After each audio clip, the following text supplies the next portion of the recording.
Asamblea Nacional Constituyente. Por estos días todo el mundo está hablando de eso.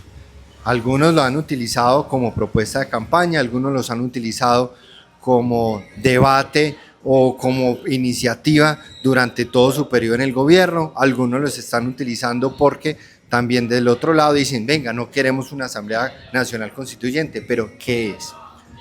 Para eso es importante primero aclarar que tenemos una Constitución, 1886, donde teníamos una estructura del Estado muy diferente. Este Estado era un Estado de Derecho. En el año 91, o para crear la Constitución del 91, se creó una Asamblea Constituyente. Una Asamblea Constituyente, y aquí está la definición, es un mecanismo por el cual se reforma o se sustituye una constitución política. Por lo cual no es cualquier cosa, es algo supremamente delicado. Entonces, en el 91, con esta Asamblea Nacional Constituyente, se creó esta Constitución en la que tenemos actualmente, que básicamente, para de pronto no extenderme demasiado, tiene dos asuntos básicos que son importantes en el momento de estudiar la Constitución. El primero es una Carta de Derechos Fundamentales y Sociales que están incluidas en esta misma, y la segunda es la estructura del Estado. Pasamos de tener un Estado de Derecho a un Estado social de derecho, con unos principios, una república unitaria donde opera la democracia. Ahora bien, ¿cuál es la necesidad de ser una asamblea constituyente? La Constitución política nos establece una serie de normas. Para ser más específicos, están entre el 374 y el 380 de la misma Constitución. Y aquí nos dice cómo se puede reformar esta Constitución o cómo se puede sustituir. La primera, bajo un acto legislativo, que es cuando el Congreso necesita modificar una palabrita, agregar una palabrita o modificar un artículo de la misma Constitución. Tiene un procedimiento establecido y determinado en la ley.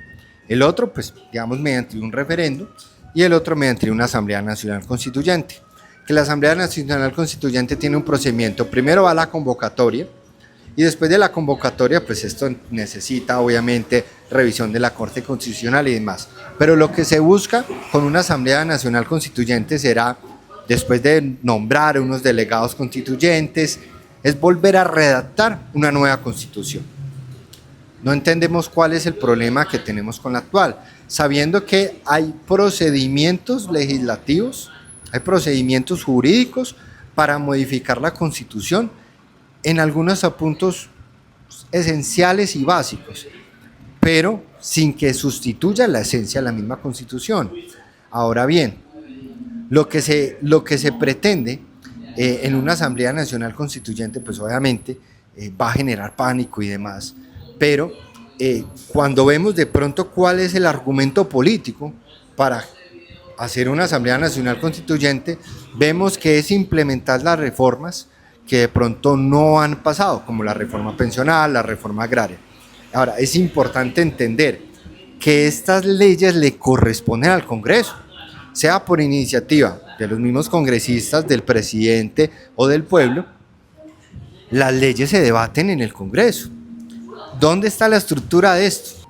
Dentro de las ramas del poder, que es la rama ejecutiva, legislativa y judicial.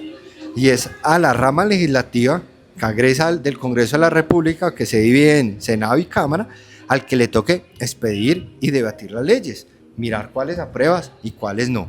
Entonces, en este sentido, es errónea la estrategia jurídica de convocar a una Asamblea Constituyente para introducir unas reformas legislativas de carácter legales y no constitucionales.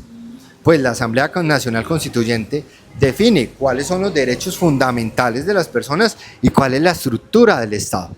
Si no se está buscando con esta Asamblea Nacional Constituyente ni modificar, como eliminar algunos derechos fundamentales o modificar esa estructura del Estado, como suprimiendo de pronto alguna rama del poder público, entonces no hay necesidad de hacer una Asamblea Constituyente, porque ya hay mecanismos necesarios establecidos en cabeza del Congreso para que se proyecten o se hagan reformas que necesita de acuerdo ya a cuestiones políticas.